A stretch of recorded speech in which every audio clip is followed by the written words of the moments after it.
মুসলিম উম্মাহ দ্বন্দ্বের মূল কারণ আজকে আমরা একে অপরের কথা শুনতে চাই না। আগে থেকে মানুষকে ঘোষণা করে দেওয়া হয়, শোনো ওরা আলাদা, ওরা মাযহাব মানে না, ওরা পীর মানে না, ওরা এই মানে না, ওই মানে না, ওদের মাহফিলে ওয়াজ মাহফিলে যাবে না, গেলে তুমি গোমরা হয়ে যাবে, পথভ্রষ্ট হয়ে যাবে, ওরা ইহুদির দালাল, খ্রিস্টানের দালাল, হাজার রকমের মুসলিমদেরকে আজকে মুসলিমরাই ত্যাগ দিয়ে দেয়। আছে না নাই? এখন আমরা মুসলিমরা যদি একে অপরের কথা না শুনি, যদি আমরা যদি দূরত্ব তৈরি করে নিজেরাই নিই, যদি আমরা তাদের কথাতে না বসি, ভাই বলেন তো সমাধান কোনো সময় কোনো দিন হতে পারে? আপনাকে বিচার করতে দেওয়া হয়েছে, দুজন স্বামী স্ত্রীর মধ্যে তালাক পর্যন্ত চলে গেছে, বা স্বামী স্ত্রীকে মেরেছে, স্ত্রী স্বামীকে মেরেছে, যে কোনো দুনিয়ার সমস্যা যদি আপনি এক পক্ষের কথা শোনেন আর এক পক্ষের কথা শুনলেন না, এক পক্ষের কথা শুনে যদি একটা রায় দিয়ে দেন, আপনি ইনসাফ করতে পারবেন না। দুই পক্ষের কথাই শুনতে হবে। দুর্ভাগ্যজনক হলেও সত্য কথা, মুসলিমদের মধ্যে যেহেতু দল তৈরি হয়ে গেছে, সমস্ত দলের দাবি হচ্ছে আমরাই সত্য, আমরাই জান্নাতে যাব, আর ওই দলটা হচ্ছে বাতিল। তা আমাদের জনগণের উচিত আমরা সবার কথা শুনবো তো ইনশাআল্লাহ। কারণ আল্লাহ কোরআন মাজিদে কি বলছেন? আল্লাযীনা ইয়াসতামিউনাল কওল, যারা মনোযোগ দিয়ে কথা শোনে, আপনি কথা শোনেন, কথা আমার মানার দরকার নেই, শুনলেই মানতে হবে এমনটা নয়, কথা কে বলছে এটা গুরুত্বপূর্ণ নয়, কার কথা বলা হচ্ছে এটাই গুরুত্বপূর্ণ। আজকে যদি আমার জায়গায় একজন হিন্দু পণ্ডিত এসে যদি বলে, মানোয়ার ভাইয়ের জায়গাতে যদি একটা হিন্দু পণ্ডিত, এলাকার একজন হিন্দু পণ্ডিত এসে যদি বলে, শোনেন তোমরা মুসলমান, তোমরা সুদ খাচ্ছ, আর তোমরা জানো না তোমাদের নবী হাদিসে বলেছে, কেউ যদি জেনে বুঝে 1 টাকা সুদ খায়, মায়ের সঙ্গে জেনা করে যে পাপ, আপনি একা সে পাপ করছেন। লোকটা যদি হিন্দু হয় আর কথা যদি নবীর বলে, মানতে হবে কি হবে না? না আপনি এ কথা বলে দেবেন লোকটা হিন্দু, তার কথা মানবো না, লোকটা মুসলমান নয় তাই কোরআন বলুক আর চাই হাদিস বলুক মানবো না, এমন হতে পারে কি? না। তাই কথা শোনেন, কথা যদি আপনার মনে হয় যে কোরআনের আয়াত বা হাদিস, আপনি তখন মানতে পারেন। আমার ব্যক্তিগত কোনো কথা আপনার মানার দরকার নেই। আল্লাহ এরপরে বলছেন, আল্লাযীনা ইয়াসতামিউনাল কওল ফায়াত্তাবিউনা আহসানা, বক্তার কথা সবার শোনেন, কিন্তু সবার কথা মানা যাবে না। আল্লাহ শর্ত বেঁধে দিয়েছে, কি বলছেন? ফায়াত্তাবিউনা আহসানা, বক্তার কথা শুনে ওই কথা মানো যেটা দামি কথা, আহসান সবচেয়ে দামি কথা, ওই কথাটা মানতে হবে। এখন চাচা সমস্যা তো এটাই, বক্তার কোন কথা যে দামি, মানোর ভাই 1 ঘন্টা আলোচনা করলেন, আমিও ধরেন 1 ঘন্টা আলোচনা করব। ইন্নাল হামদালিল্লাহি নাহমাদুহু ওয়া নাস্তাঈনুহু ওয়া নাস্তাগফির ওয়া নাউযু বিল্লাহি মিন শুরুরি আনফুসিনা ওয়া মিন সাইয়্যাতি আমালিনা মান ইয়াহদিহিল্লাহু ফালা মুদিল্লা লাহু ওয়া মান ইউদ্লিল ফালা হাদিয়া লাহু ওয়া নাশহাদু আল লা ইলাহা ইল্লাল্লাহু ওয়াহদাহু লা শারীকা লাহু ওয়া নাশহাদু আন্না মুহাম্মাদান আবদুহু ওয়া রাসূলুহু আম্মা বা'দ ফাইন্না খায়রাল হাদিসি কিতাবুল্লাহ ওয়া খায়রাল হাদী হাদী মুহাম্মদ সাল্লাল্লাহু আলাইহি ওয়াসাল্লাম ওয়া শাররাল উমুরি মুহদাসাতুহা ওয়া কুল্লু মুহদাসাতিন বিদআহ ওয়া কুল্লু বিদআতিন দালালাহ ওয়া কুল্লু দালালাতিন ফিন্নার। আউযু বিল্লাহিস সামিউল আলীম মিনাশ শাইতানির রাজীম মিন হামজিহি ওয়া নাফখিহি ওয়া নাফসিহি।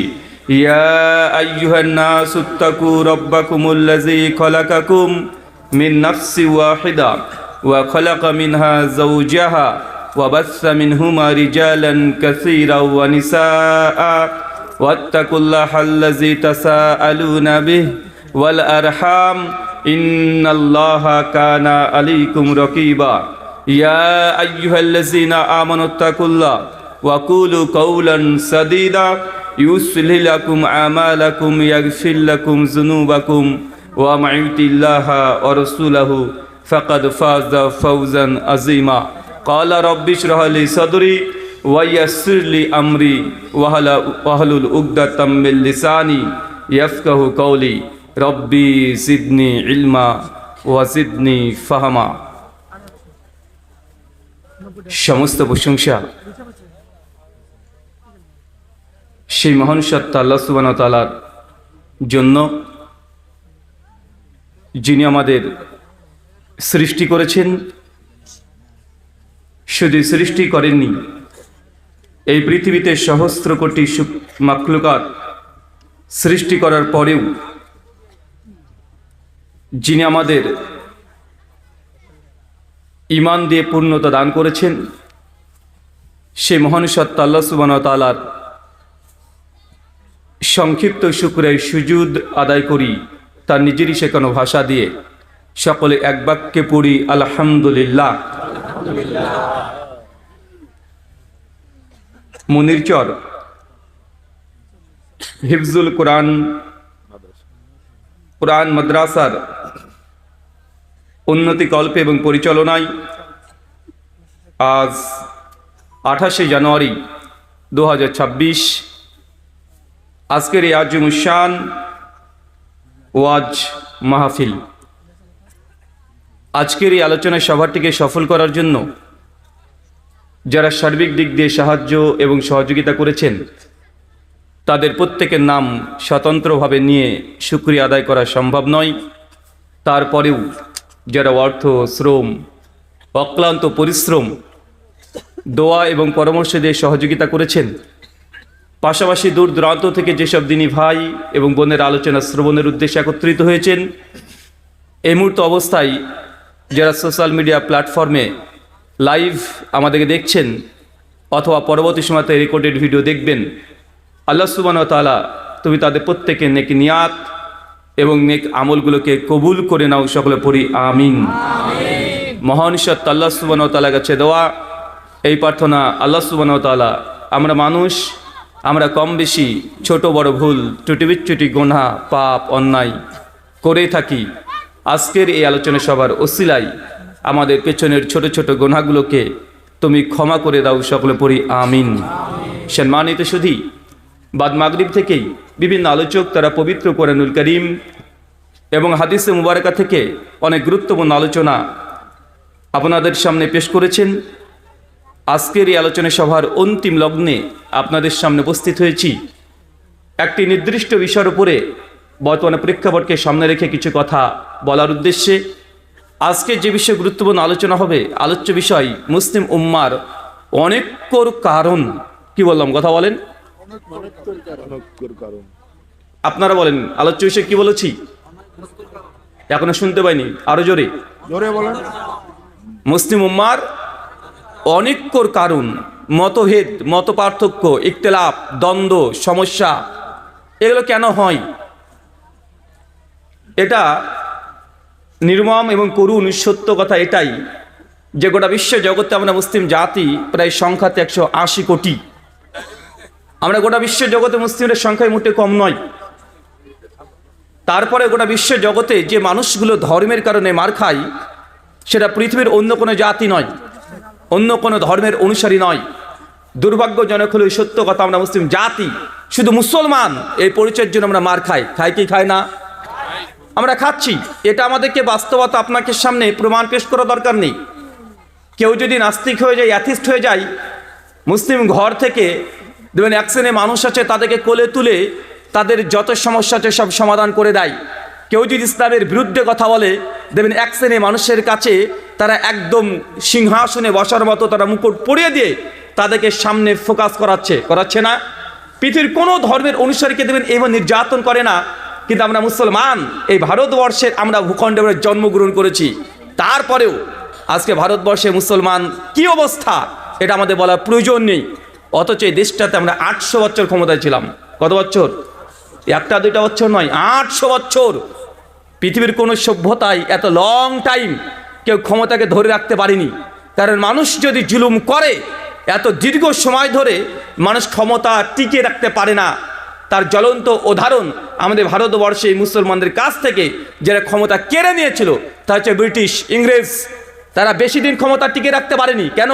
কারণ ভারতবর্ষের জনগণের উপরে অত্যাচার করেছে, বিভিন্ন ট্যাক্সের নামে তারা জনগণের কাছ থেকে টাকা আত্মসাৎ করেছে। মাত্র 190 বছর তার রাজত্ব করার পরে ভারতবর্ষ থেকে বিতাড়িত তারা হয়েছে কি হয় নাই? তো মুসলমান যদি ভারতবর্ষে 800 বছর রাজত্ব করেছে, যদি জুলুম নির্যাতন করতো এত লং টাইম, তারা ক্ষমতা থাকতে পারতো? এটা কখনো নয়। পৃথিবীর কোনো ইতিহাস, কোনো সভ্যতাতে কোনো জালেম দীর্ঘক্ষণ ধরে সময় ধরে ক্ষমতায় টিকে থাকতে পারেনি। আলোচ্য বিষয় মুসলিম উম্মার অনেকর কারণ।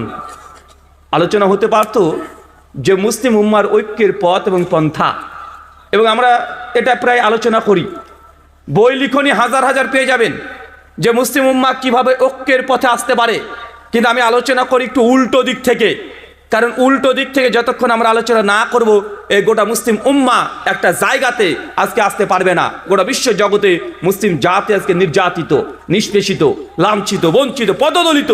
কিন্তু মুসলিম উম্মা যদি আজকে একটা প্ল্যাটফর্মে থাকতাম, ভাই বলেন তো পৃথিবীর কোনো শক্তি মুসলিম দিকে বাঁকা দৃষ্টিতে তাকাতে পারতো? কিন্তু আজকে তাকাচ্ছে কি তাকাচ্ছে না? আমি অবাক হই কোথায় জানেন? দীর্ঘ 2 বছর ধরে ফিলিস্তিনি মুসলিমদের উপরে নির্যাতন করছে, লক্ষ লক্ষ মুসলিম শিশুদেরকে আজকে হত্যা করছে। গোটা বিশ্বের 250খানা রাষ্ট্র সবাই মুখ বন্ধ করে বসে আছে। বরং যেহেতু তারা মুসলমানের রক্তের দাম পৃথিবীর কোনো মানুষের কাছে নাই, তাদের কাছে যখন একটা রাস্তায় কুত্তা মরে যায় তারপরে দাম আছে, কিন্তু মুসলমান মৃত্যুবরণ করছে, নির্যাতন করছে। আজ গোটা বিশ্বের যত মিডিয়া, যত রাষ্ট্র সব স্তব্ধ, কোনো কথা বলে না, বলে নাকি? কিন্তু আমরা বলতে গেলে আমাদেরকে জঙ্গি ট্যাগ লাগিয়ে দেয়। আমরা যদি নিজেদের পক্ষে কথা বলতে যাই তাহলে আমাদেরকে এই জঙ্গি ট্যাগ লাগিয়ে বিভিন্ন রকম ধোয়া তুলে মুসলিম জাতিকে বদনাম করার চেষ্টা চলছে। আল্লাহ সুবহানাহু ওয়া তাআলা গোটা বিশ্ব জগতের মানুষকে তুমি সত্য গ্রহণ করা তৌফিক দান করো, আমিন। আমি আলোচনা উল্টো দিক থেকে কেন করব জানেন? ধরেন আপনার জ্বর হয়েছে বা অসুস্থ হয়েছেন, পেটে ব্যথা করছে, ডাক্তারের কাছে গিয়েছেন, ডক্টর যদি দেখে আপনার রোগটাই ধরতে পারেনি যে কি হয়েছে, উনি যদি মেডিকেলের যতগুলো ঔষধ আছে আপনাকে গুলিয়ে খাইয়ে দেয়, আপনি সুস্থ হতে পারবেন না। কেন? যতক্ষণ ডক্টর আপনার কি সমস্যা হয়েছে এটা বের না করতে পারছে, গোটা ঔষধ কোম্পানির সমস্ত ঔষধ খাইয়ে দিলেও যদি আপনার অ্যাবরেশন করে তারপরেও আপনাকে সুস্থ করা সম্ভব নয়। কিন্তু যদি ডাক্তার রোগটা ধরে ফেলে মাত্র 1 টাকার একটা ঔষধে কাজ হতে পারে কি পারে না? তাই আমরা মুসলিম উম্মাত সমস্যার মধ্যে আছি। আমাদের মধ্যে দ্বন্দ্ব অলরেডি তৈরি হয়ে গেছে, মতভেদ তৈরি হয়ে গেছে। আমি জানি আপনাদের অত্র অঞ্চলে আমাদের হানাফি ভাইরাও আছে, আহলে হাদিস ভাইরাও আছে। দুজনের উদ্যোগেই এই আজকের আলোচনা সভা, তাই নয় কি? দুজনের উদ্যোগেই সবাই আছে। আমি কাউকে হার্ট করে ইনশাআল্লাহ কোনো কথা বলবো না। শুধু আমি কথা বলতে চাই এটা যে আপনি কথা শোনেন, আমি যতগুলো আজকে কথা বলবো একটাও কথা মানবেন না। যতক্ষণ পর্যন্ত আমার কথা সত্যতা আপনি প্রমাণ না পাচ্ছেন ততক্ষণ আমার একটা কথাও মানার দরকার নেই। চলেন, আল্লাহ কোরআন মাজিদে বলছেন, সূরা জুমার সূরা নম্বর 39 আয়াত নম্বর 18 কি বলছেন? আল্লাযীনা ইয়াসতামিউনাল কল ফায়াত্তাবিউনা হাসানা উলাইকা আল্লাযীনা হাদাহুমুল্লাহ উলাইকা হুম উলুল আলবাব। বাংলা ভাব অনুবাদ আল্লাহ কি বলছেন দেখেন, আল্লাযীনা ইয়াসতামিউনাল কল, যারা মনোযোগ দিয়ে কথা শোনে। বলেন তো আল্লাহ কি বলছে? কথা আপনাকে মনোযোগ দিয়ে শুনতে হবে। কথা কে বলছে এটা গুরুত্বপূর্ণ নয়, কার কথা বলছে এটাই গুরুত্বপূর্ণ। অথচ আজকে মুসলিম উম্মার দ্বন্দ্বের মূল কারণ আজকে আমরা একে অপরের কথা শুনতে চাই না। আগে থেকে মানুষকে ঘোষণা করে দেওয়া হয়, শোনো ওরা আলাদা, ওরা মাযহাব মানে না, ওরা পীর মানে না, ওরা এই মানে না, ওই মানে না, ওদের মাহফিলে ওয়াজ মাহফিলে যাবে না, গেলে তুমি গোমরা হয়ে যাবে, পথভ্রষ্ট হয়ে যাবে, ওরা ইহুদির দালাল, খ্রিস্টানের দালাল। হাজার রকমের মুসলিমদেরকে আজকে মুসলিমরাই ত্যাগ দিয়ে দেয়, আছে না নাই? এখন আমরা মুসলিমরা যদি একে অপরের কথা না শুনি, যদি আমরা যদি দূরত্ব তৈরি করে নিজেরাই নিই, যদি আমরা তাদের কথাতে না বসি, ভাই বলেন তো সমাধান কোনো সময় কোনো দিন হতে পারে? আপনাকে বিচার করতে দেওয়া হয়েছে, দুজন স্বামী স্ত্রীর মধ্যে তালাক পর্যন্ত চলে গেছে, বা স্বামী স্ত্রীকে মেরেছে, স্ত্রী স্বামীকে মেরেছে, যে কোনো দুনিয়ার সমস্যা যদি আপনি এক পক্ষের কথা শোনেন আর এক পক্ষের কথা শুনলেন না, এক পক্ষের কথা শুনে যদি একটা রায় দিয়ে দেন, আপনি ইনসাফ করতে পারবেন না। দুই পক্ষের কথাই শুনতে হবে। দুর্ভাগ্যজনক হলেও সত্য কথা, মুসলিমদের মধ্যে যেহেতু দল তৈরি হয়ে গেছে, সমস্ত দলের দাবি হচ্ছে আমরাই সত্য, আমরাই জান্নাতে যাব, আর ওই দলটা হচ্ছে বাতিল। তাই আমাদের জনগণের উচিত আমরা সবার কথা শুনবো তো ইনশাআল্লাহ। কারণ আল্লাহ কোরআন মাজিদে কি বলছেন? আল্লাযীনা ইয়াসতামিউনাল কল, যারা মনোযোগ দিয়ে কথা শোনে। আপনি কথা শোনেন, কথা আমার মানার দরকার নেই, শুনলেই মানতে হবে এমনটা নয়। কথা কে বলছে এটা গুরুত্বপূর্ণ নয়, কার কথা বলা হচ্ছে এটাই গুরুত্বপূর্ণ। আজকে যদি আমার জায়গায় একজন হিন্দু পণ্ডিত এসে যদি বলে, মানোয়ার ভাইয়ের জায়গাতে যদি একটা হিন্দু পণ্ডিত, এলাকার একজন হিন্দু পণ্ডিত এসে যদি বলে, শোনেন তোমরা মুসলমান, তোমরা সুদ খাচ্ছ, আর তোমরা জানো না তোমাদের নবী হাদিসে বলেছে কেউ যদি জেনে বুঝে 1 টাকা সুদ খায়, মায়ের সঙ্গে জেনা করে যে পাপ, আপনি একাই সে পাপ করছেন। লোকটা যদি হিন্দু হয় আর কথা যদি নবীর বলে, মানতে হবে কি হবে না? না আপনি এ কথা বলে দেবেন লোকটা হিন্দু, তার কথা মানবো না, লোকটা মুসলমান নয় তাই কোরআন বলুক আর চাই হাদিস বলুক মানবো না, এমন হতে পারে কি? না। তাই কথা শোনেন, কথা যদি আপনার মনে হয় যে কোরআনের আয়াত বা হাদিস, আপনি তখন মানতে পারেন। আমার ব্যক্তিগত কোনো কথা আপনার মানার দরকার নেই। আল্লাহ এরপরে বলছেন, আল্লাযীনা ইয়াসতামিউনাল কওল ফায়াত্তাবিউনা আহসানা। বক্তার কথা সবার শোনেন, কিন্তু সবার কথা মানা যাবে না। আল্লাহ শর্ত বেঁধে দিয়েছে, কি বলছেন? ফায়াত্তাবিউনা আহসানা, বক্তার কথা শুনে ওই কথা মানো যেটা দামি কথা, আহসান, সবচেয়ে দামি কথা, ওই কথাটা মানতে হবে। এখন চাচা সমস্যা তো এটাই, বক্তার কোন কথা যে দামি। মানোর ভাই 1 ঘন্টা আলোচনা করলেন, আমিও ধরেন 1 ঘন্টা আলোচনা করব, আরও 10 জন আলেম 10 ঘন্টা আলোচনা করবেন বা করেছেন বা আপনি শুনেছেন। এখন বক্তার কোন কথা দামি বুঝবো কিভাবে? যে বক্তার কণ্ঠ খুব ভালো লেগেছে, এটা কি দামি কথা? একজন বক্তা এসে সুন্দর করে গজল বলেছে, এটা কি দামি কথা? একজন বক্তা সুন্দর করে গল্পের আকারে আপনাকে কোনো ঘটনা স্টোরি বলেছে, এটা কি দামি কথা? চাচা, এটা দামি কথা কি দামি কথা নয়, এটা হাদিসের মধ্যে স্পষ্ট বিদ্যমান থাকবে। কারণ ইসলাম হচ্ছে এমন একটা দিন, এমন একটা ধর্ম, এমন একটা সিস্টেম অফ ম্যানেজমেন্ট, ইসলামটা কমপ্লিট। আল্লাহ যখন বলছে দামি কথা মানো, তো দামি কথা কোনটা? এটা কি কোরআন হাদিসে থাকবে না? থাকবে কি থাকবে না? থাকবে। নবী তারও ব্যাখ্যা করে দিয়েছেন। কোথায়? সহিহ মুসলিম হাদিস নাম্বার 850। আল্লাহ নবী বলছেন, ফাইন্না খায়রাল হাদিসি কিতাবুল্লাহ, সবচেয়ে দামি কথা, উত্তম কথা সেটা আল্লাহর কিতাবের কথা। কার কথা? সবচেয়ে দামি কথা কার কথা? আল্লাহ সুবহানাহু ওয়া তাআলার কথা। যদি এই কথা আপনার নিজের বিরুদ্ধে চলে যায়, আপনার সমাজের বিরুদ্ধে চলে যায়, আপনার রাষ্ট্রের বিরুদ্ধে চলে যায়, আপনার বড় হুজুরের বিরুদ্ধে চলে যায়, তারপরেও যদি আল্লাহর কথা প্রমাণ হয়ে যায়, কোরআনে যদি থাকে, তারপরেও সেটা দামি কথা, এমন ঈমান রাখতে হবে। যদি রাখতে পারেন, মুসলিম উম্মাহ আবারও একটা জায়গা আসতে পারবে, অন্যথা পারবে না। আল্লাহ নবী এরপরে বলছেন, ওয়া খায়রাল হাদি হাদিউ মুহাম্মদ সাল্লাল্লাহু আলাইহি ওয়াসাল্লাম। এরপরে সবচেয়ে দামি কথা সেটা মুহাম্মদ সাল্লাল্লাহু আলাইহি ওয়াসাল্লামের কথা। কার কথা? কার কথা? আল্লাহর নবীর কথা যদি প্রমাণ হয়ে যায়, যেটা আমার নবী বলেছে, যদি আপনার বিরুদ্ধে চলে যায়, তারপরে দামি কথা কি দামি কথা নয়? আমি জানি অনেক কথা, কোরআন হাদিসের কথা আপনার শুনতে অনেক কঠিন মনে হতে পারে। একটু আগে মানোয়ার ভাই বলছিল না, যে কোনো নারী যদি সুগন্ধি মেখে রাস্তায় বের হয়, কোনো নারী যদি সুগন্ধি মেখে রাস্তায় বের হয়, আর তার সুগন্ধি সুঘ্রাণ যদি কোনো পুরুষ পেয়ে যায়, আল্লাহ নবী ডাইরেক্ট বলছে ও নারী হচ্ছে জেনাকারিনী, মানে বাংলা ভাষায় বেশ্যা। কথাটা খুব কঠিন মনে হতে পারে, খুব কড়া মনে হতে পারে, খুব তিতা মনে হতে পারে, কিন্তু যেহেতু নবী বলেছে এটাই দামি কথা, মুসলমানকে এটাই মানতে হবে। এটার নাম হচ্ছে ঈমান। মানব তো ইনশাআল্লাহ? যদি নিজের বিরুদ্ধে চলে যায়, মানব তো ইনশাআল্লাহ? আল্লাহ নবী বলছেন, কেউ যদি সুদ খায়, মায়ের সঙ্গে জেনা করার ন্যায় পাপ হয়। কথাটা শুনতে খুবই খারাপ লাগে। কোনো মুসলমানের বাচ্চা তো দূরের কথা, নাচ থেকে চিন্তা করতে পারে না যে মায়ের সঙ্গে জেনা করবে, ব্যভিচার করবে। নবী বলছে সুদ খাওয়া অপরাধ সমান, মায়ের সঙ্গে জেনা করা। কথা শুনতে কঠিন হলেও এটাই দামি কথা, এটা আপনাকে মানতে হবে। যদি মানতে পারেন, মুসলিম উম্মাহর মধ্যে এত দ্বন্দ্ব থাকবে না ইনশাআল্লাহ। চলেন সাহাবীরা কিভাবে মানতেন দেখে আসি।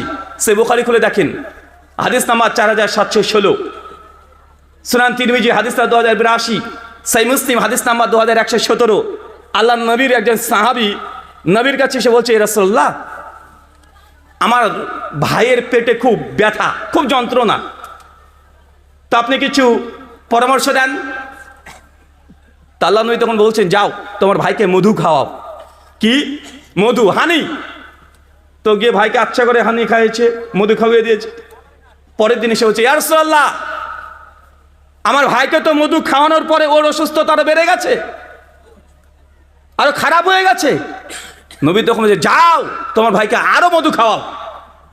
সাহাবী আবার বাড়িতে গিয়েছে, গিয়ে ভাইকে আবার মধু খাওয়িয়েছে। দ্বিতীয় দিন এসে বলছে, ইয়া রাসূলুল্লাহ, আরে মধু খেয়ে তো কঠিন অবস্থা, আরে হাত পা তো অবশ হয়ে গেছে, সে তো চলতে পারে না। আল্লাহ নবীর সঙ্গে সঙ্গে বলছে, শোনো, তোমার ভাইয়ের পেট মিথ্যা কথা বলছে, আল্লাহর কোরআন নয়। কারণ আল্লাহর কোরআনে বলছে মধুতে আছে শিফা। সূরা নাহলের 69 নম্বর আয়াত আল্লাহ জানিয়ে দিয়েছেন মধুতে শেফা আছে। তোমার ভাইয়ের পেট খারাপ হচ্ছে মানে নিঃসন্দেহে তোমার ভাইয়ের পেট মিথ্যা কথা বলছে, যাও তোমার ভাইকে আবার মধু খাওয়াও। তৃতীয় দিন যখন মধু খাইয়েছে, চতুর্থ দিন এসে নবী বলছে, কি খবর, অবস্থা কি? বলছে, রাসূলুল্লাহ, ভাইয়ের পেট ভালো হয়ে গেছে। এই হাদিস থেকে কি বুঝলেন? নবীর কথা ডাইরেক্ট তার ভাইয়ের বিরুদ্ধে যাচ্ছে। তার এই শরীরের বিরুদ্ধে চলে যাচ্ছে। প্রথম দিন শুনেছে পেট আরো খারাপ হয়ে গেছে, দ্বিতীয় দিন শুনেছে আরো খারাপ হয়ে গেছে, মানে ডাইরেক্ট দেখছে সাহাবী যে নবীর কথা শুনলে পেট খারাপ হচ্ছে, দিন দিন অবনতি হচ্ছে। কিন্তু নবী বলছে যে আল্লাহর কোরআন মিথ্যা কথা বলতে পারে না। কোরআন বলছে মধুতে শেফা আছে, তোর ভাইয়ের ডোজ এখনো ঠিকঠাক হয় নাই, তুমি আবার খাওয়াও। 3 দিনের দিন যখন খাইয়েছে পেট ভালো হয়ে গেছে। চাচা ঠিক এমনটাই সুন্নাহ। যখন আমরা সুন্নাতের কথা বলবো, সমাজের মধ্যে কিছু মানুষের কাছে কঠিন মনে হতে পারে, কারণ সমাজ হচ্ছে একদিকে চলছে আর নবীর সুন্নাত হচ্ছে আর একদিকে আছে। যদি সুন্নাতের কথা বলি খুব কঠিন মনে হতে পারে, কারণ সত্য খুব কঠিন। আচ্ছা বলেন তো, অপারেশন করে যখন অপারেশন হয় তখন এটা কি শান্তির জিনিস না কষ্টের জিনিস? এখন আপনার ছেলের ধরেন হাতে ক্যান্সার হয়েছে, এখন আপনার ডাক্তার বলছে হাতটাকে অর্ধেক কাটতে হবে। এখন যদি ওটিতে নিয়ে চলে যায় আর আপনার ছেলে যে চিৎকার মেরে কান্নাকাটি শুরু করে দেয়, জান আমি করবো না, ভয়ের চিৎকার মারছে, কান্না করছে।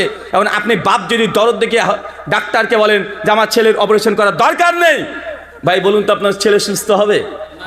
এই ভালোবাসা দিয়ে আপনার ছেলেকে সুস্থ করতে পারবেন? এই আবেগের কোনো মূল্য আছে? না।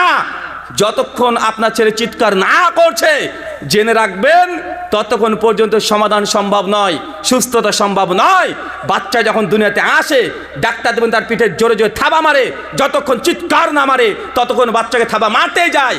এখন আপনি দূর থেকে যদি দেখেন যে এখনই জন্মগ্রহণ করলো ডাক্তার পিঠে থাবা মারছে, চিৎকার মেরে কান্না করছে, আর আপনি মনে করছেন কষ্ট লাগছে আপনার। আরে কষ্ট নয়, যতক্ষণ কান্না না করছে আপনার ছেলেটা ততক্ষণ যে সুস্থ আছে এটা ডাক্তার প্রমাণই পাবে না।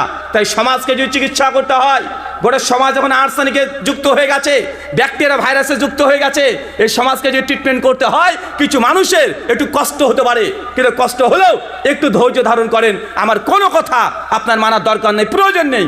আজকে আপনি শুনে যান, আপনি তদন্ত করতে থাকেন। চাচা যতক্ষণ চোখ খোলা আছে ততক্ষণ তদন্ত করতে পারবেন। আজকে আমি বড় বড় কথা বলে যাচ্ছি, আজকে মনোহর ভাই অনেক বড় বড় কথা বলে গেলেন, কিন্তু মৃত্যুর পর মনোহর ভাই আপনার কবরে যাবে না। আমি তো বাংলা থেকে আসবো না, উনি তো আপনাদের আসামের মানুষ, তারপরেও কবরে গিয়ে আপনার একটা প্রশ্নের উত্তর দেবে না, আপনার অ্যান্সার আপনাকেই করতে হবে। আজকে দুনিয়াতে দেখছেন মুসলিম উম্মাহ হাজার দলে বিভক্ত, কিন্তু সত্য কোনটা আপনাকে খুঁজতে হবে। খুঁজবো তো ইনশাআল্লাহ। আল্লাহ দ্বিতীয় কথা বলছেন ফাইয়াত্তাবিউনা হাসানা, বক্তার ওই কথাই মানবে যেটা উত্তম। উত্তম কোনটা? আল্লাহ নবী বলছে 1 কোরআন আর 2 হাদিস।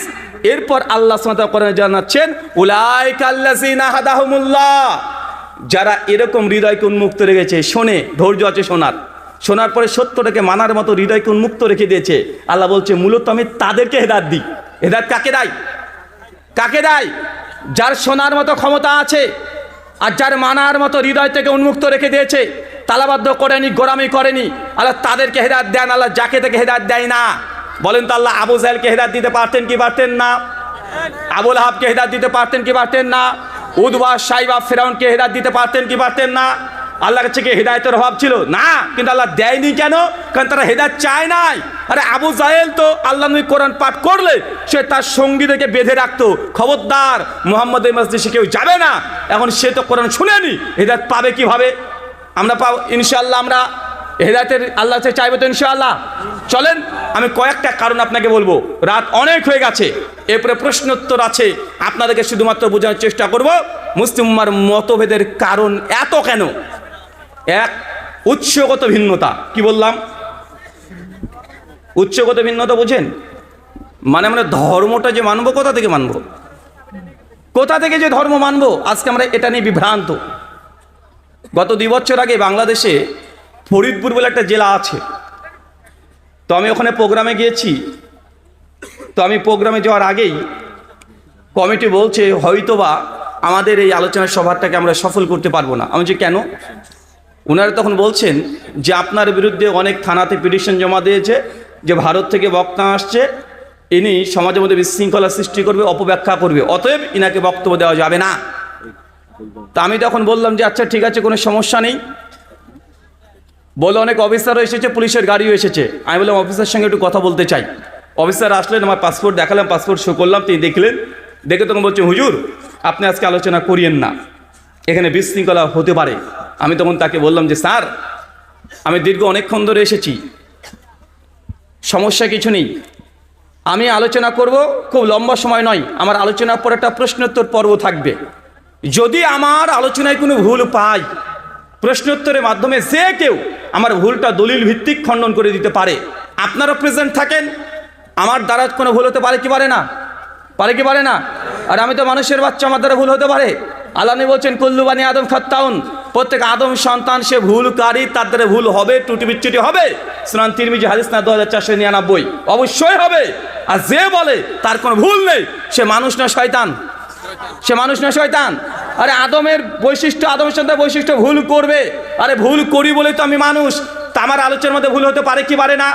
অবশ্যই ভুল হতে পারে। আর আমার ভুল যদি হয়, প্রশ্নোত্তরের মাধ্যমে সেই সমাধান স্টেজ থেকে হয়ে যাবে। যখন এই কথা অফিসারকে বলেছি, আমার এই কথাটা তার খুব ভালো লেগেছে। ওই যে হুজুর আপনি দামি কথা বলেছেন। আর আলোচনা করতে তো সমস্যা নাই, ভুল হলে তারা ধরিয়ে দিবে। আলোচনা করলাম ঘণ্টাব্যাপী। প্রশ্নোত্তর পর্বে আমি তখন বলছি যে প্রশ্ন করেন। দেখছি মাইকের কাছে মানুষ লাইন দিয়ে দাঁড়িয়ে আছে, মাথাতে বুখারি মুসলিম আবু দাউদের বড় বড় হাদিসের গ্রন্থ বগলে দেবে নিয়ে চলে এসেছে। আলোচনার শেষে যখন বলছি যে প্রশ্ন করেন, উনি তখন প্রথমে এসে সালাম না দিয়ে বলছে, বলেন নবীজি নূরের তৈরি না মাটির তৈরি? মনে হচ্ছে পারলে আমাকে মারবে। আমি তখন বলছি যে এই লোকের যা প্রশ্ন, এ ঝামেলা করতে এসেছে, আর আমাকে সালামও দেয়নি। কেন? তাদের ভাষণে যে আমি ওহাবি, আমাকে সালাম দেওয়া জায়েজ না। তা আমি কোনো কিছু না বলে আমি তখন অফিসার পাশে দাঁড়িয়ে আছে তাদের ফোর্স নিয়ে, আমি তখন বলছি চালাকি করে যে আমি তো ভারত থেকে এসেছি, তো আমরা ভারতের মানুষ, আমরা তো নবীকে মনে করি নবী আমাদের কাছে চিনির চেয়ে তো মিষ্টি, তো আমার নবী চিনির তৈরি, আপনার নবী কিসের তৈরি? উনি তখন মানে থতমত খেয়ে হুজুর ঠিক করে উত্তর দেন, কারণ উনি চাচ্ছেন আমি নূর বলবো, উনি হচ্ছে মাটি বলবো, আর যেটাই বলবো সেটা নিয়ে ঝামেলা করবে। তো আমি তার ফাঁদে পা না দিয়ে বলছি যে আমার নবী আমার কাছে ডায়মন্ড হিরের চাইতো দামি, সোনার চাইতো দামি, গোল্ডের চাইতো দামি, তা আমার নবী কোহিনূর হীরার তৈরি, আপনার নবী কিসের তৈরি? বেচারা যখন উত্তর ঠিকঠাক করবো তো পায়নি, আরও ঝামেলা করতেও সুযোগ তাকে দিইনি। উনি তখন বলছে না আপনি ঠিকঠাক উত্তর দিচ্ছেন না, ও রাগ করে ও মাইক ছেড়ে দিয়ে চলে গেছে। আমি তখন জনগণকে আর পুলিশ অফিসারকে বলছি যে স্যার শোনেন, আজকে আপনারা এই মাহফিলে শুনতে এসেছেন, বাড়িতে চাচি আছে, মানে আপনার স্ত্রী বাড়িতে আছে। এখন থানা থেকে যদি কোনো অফিসার যায় আপনার বাড়িতে, নক করেছে, আপনার ওয়াইফ গেটটা খুলে দিয়েছে, কে? থানা থেকে আসছি। অমুক ব্যক্তি কে হয়? তো আমার হাজব্যান্ড হয়। উনি কোথায়? উনি ওয়াজ শুনতে গিয়েছে। শোনেন, আপনার হাজব্যান্ড যদি আসে দ্রুত থানাতে দেখা করতে বলবেন। ঠিক আপনি রাত্রি 1:30টার দিকে বাড়িতে ঢুকেছেন, আপনার স্ত্রী যে তুমি কি করেছো? হ্যাঁ, থানা থেকে পুলিশ এসেছিল, কি করেছো তুমি? তোমার থানাতে দুটো ডেকেছে, কালকে সকাল 8টার মধ্যে তোমায় যেতে বলেছে। এখন আপনি আপনার স্ত্রীকে কি জিজ্ঞেস করবেন? এই পুলিশটা কেমন দেখতে গো, সাদা না কালো, কি খেয়ে এসেছিল, কত ফিট লম্বা, তার ওজন কত, এগুলো জিজ্ঞাসা করবেন না?